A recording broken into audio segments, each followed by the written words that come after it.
Hi అండి. ఏదైతే second వన్‌డేలో రోహిత్ శర్మ ఫామ్‌లోకి వచ్చాడండి. చాలా రోజుల తర్వాత టెస్ట్ మ్యాచ్‌లు రెగ్యులర్‌గా ఫెయిల్యూర్ తర్వాతైతే ఫస్ట్ వన్‌డే ఫెయిల్యూర్ తర్వాతైతే ఈ వన్‌డేలో అయితే సక్సెస్ అయ్యాడు. ఎందుకంటే ఛాంపియన్‌షిప్ రాబోతుంది. దానికి చాలా కీలకం రోహిత్ శర్మ, విరాట్ కోహ్లీ. కానీ విరాట్ కోహ్లీ ఇక్కడ ఫెయిల్ అయ్యాడు. మొదటి మ్యాచ్ ఆడపోయినప్పుడు ఈ మ్యాచ్ అయితే ఆడాడు. కానీ ఈ మ్యాచ్‌లో అయితే ఫెయిల్ అవ్వడం చూసాం. ఓవరాల్‌గా చూసుకుంటే ఈ మ్యాచ్‌లో రోహిత్ శర్మ చాలా అగ్రెసివ్‌గా ఏదో నాకు పరుగులు లేవు, నిదానంగా ఆడదాం, స్లోగా ఆడదాం అని ఎక్కడ కూడా ఆలోచించలేదు. తనైతే ప్యూర్ దానికి స్ట్రెంత్ ప్రకారం ఆడుకుంటూ వచ్చాడు. అదే అగ్రెసివ్ తోటి ఫ్రంట్ ఆన్ వచ్చి భారీ భారీ సిక్స్‌లు కొట్టడం చూసాం. వుడ్ దాదాపు 149, 150 కిలోమీటర్ స్పీడ్‌తో ఏస్తుంటే ఫ్రంట్ ఆన్‌కొచ్చి స్ట్రెయిట్‌గా అయితే సిక్స్‌లు కొట్టడం చూసాం మనమైతే. ఫుల్ ఫామ్‌లో కనిపించాడు. మరి చూడాలి. ఇదే కంటిన్యూషన్ అయితే మనకు తెలిసిందే వన్‌డే వరల్డ్ కప్‌లో ఎలా ఆడాడు విజృంభించి స్టార్టింగ్ పవర్ ప్లేలో ఎంత భారీ భారీ స్కోర్‌లు అయితే చేయడం చూసాము. అదే ఇక్కడ కనిపించింది. ఛాంపియన్‌షిప్ ముందు ఒక మంచి నాకైతే ఆడడం చూసాం. ఒక మంచి సెంచరీ అయితే వచ్చింది. సెంచరీ కూడా ఒక 6 తోటి పూర్తి చేశాడు. ఫ్రంట్ ఆన్‌కొచ్చి. Unfortunately Livingstone full toss ball అది చాలా ఈజీ బాల్. అతను కూడా చాలా నిరాశతోటి బయటికెళ్ళిపోయాడు. ఎందుకంటే లివింగ్‌స్టన్ ఫుల్ టాస్ బాల్ ఏసాడు. ఫ్రంట్ ఆన్ వచ్చి కొట్టబోయి సరిగ్గా టైమింగ్ గాక ఔట్ అవ్వడం చూసాం. సరే ఈ మ్యాచ్ అయితే మనమైతే చాలా ఈజీగానే గెలిచామనుకోవచ్చు. ఎందుకంటే ఫస్ట్ టాస్ గెలిసి ఇంగ్లాండ్ మళ్ళీ సేమ్. ఎందుకంటే వాళ్ళకి టార్గెట్ చేజ్ చేయడం ఇబ్బందనుకున్నారనుకుంటా వాళ్ళు.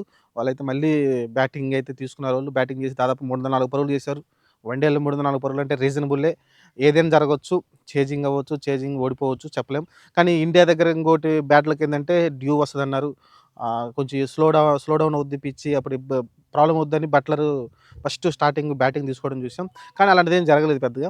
కానీ ఓవరాల్‌గా చూసుకుంటే వాళ్ళు కూడా మంచి స్టార్టప్ వచ్చింది. సాల్ట్, డకెట్ మంచిగానే 81 పరుగుల పార్ట్నర్‌షిప్ అయితే వచ్చింది వాళ్ళ మధ్య. అలానే స్టార్టింగ్‌లో దాదాపు పవర్ ప్లేలోనే మంచిగానే స్కోర్ వచ్చింది. ఆ తర్వాత రూట్ చాలా స్లోగా ఆడాడు. రూట్ చాలా స్లోగా ఆడడం చూసాం. అగ్రెసివ్‌గా ఆడలేదు. కానీ వికెట్లు పడకుండా కాపాడగలిగాడు. ఆ తర్వాత వచ్చిన మిగతా బ్యాట్స్‌మెన్ పెద్దగా సహకారం లేకపోవడంతోటి 350 స్కోర్ ఎళ్లాల్సింది తక్కువగా అయితే కట్ అయింది. అందులోనూ స్పెషల్ చెప్పాలంటే మన ఫాస్ట్ బౌలింగ్ అయితే చాలా తేలిపోతుంది. పెద్దగా ఏం లేదు. జడేజా వచ్చి బ్రేక్ త్రూలు ఇచ్చేదాకా అయితే హ్మ్. బ్రేక్ త్రూలు ఇవ్వలేకపోతున్నారు. ఎందుకంటే మనకి బుమ్రా గాని, హర్షదీప్ సింగ్ గాని స్టార్టింగ్ పవర్ ప్లేలో ఏందంటే 1, 2 ఓవర్లలో కనీసం 1 వికెట్, 2 వికెట్‌లే తీస్తారు. కానీ ఇక్కడైతే అది లోపిస్తుంది. షమి ఇంకా ఫామ్ అయితే రావాల్సి ఉంటుంది. చూడాలి. మరి హర్షిత్ రాణా కూడా తేలిపోతున్నాడు. మరి అతనికి చూడాలి. వికెట్లు తీస్తున్నాడు గానీ చాలా లేట్ ఆన్ తీస్తున్నాడు. స్టార్టింగ్ పవర్ ప్లే అంటే కొత్త బాల్ తోటి, న్యూ బాల్ తోటి స్టార్టింగ్ పవర్ ప్లేలో 2, 3 ఓవర్‌లో కనీసం 1 వికెట్ అయితే తీయాల్సి ఉంటుంది. అదైతే మనోళ్ళు కొంచెం ఇబ్బందయితే పడుతున్నారు. సరే ఏదేమైనప్పటికీ ఓవరాల్‌గా అయితే వాళ్ళైతే 305 టార్గెట్ అయితే మనకిచ్చారు. ఆల్ ఔట్ అయ్యారోళ్ళు. 305 టార్గెట్ అయితే ఇచ్చారు. ఆ తర్వాత మీరు చూసుకుంటే ఇంకా ఆహ్, మన బ్యాటింగ్ అయితే స్టార్ట్ అయింది. శుభ్‌మన్ గిల్, అలానే రోహిత్ శర్మ ఎవరైతే శుభ్‌మన్ గిల్‌ని డ్రాప్ చేయాలనుకున్నారో నేను కూడా థింక్ చేశాను. ఎందుకంటే యావరేజ్ అంతా బాగుంది గానీ కొన్ని మ్యాచ్‌లతో చూస్తే బిఫోర్ మ్యాచ్‌లు చూస్తే కొంచెం వీక్‌గా కొంచెం ఔట్ అవుతా వచ్చినాడు. కానీ ఇక్కడైతే వరుసగా అయితే ఫస్ట్ మ్యాచ్ 80 పరుగులు కావచ్చు, లేకుంటే 89 పరుగులో ఏమో చేశాడనుకుంటాను. ఈ మ్యాచ్‌లో చూస్తుంటే 60 పరుగులు చేయడం కావచ్చు. ఓవరాల్‌గా చూసుకుంటే ఒక మంచి నాకైతే ఆడడం చూసాం. 2 మ్యాచ్‌లు వరుసగా అతని వైస్ కెప్టెన్‌కి అయితే న్యాయం చేశాడనుకుంటా. ఎందుకంటే వైస్ కెప్టెన్ ఇస్తే అతన్ని డ్రాప్ చేయడానికి కూడా ఉండదు.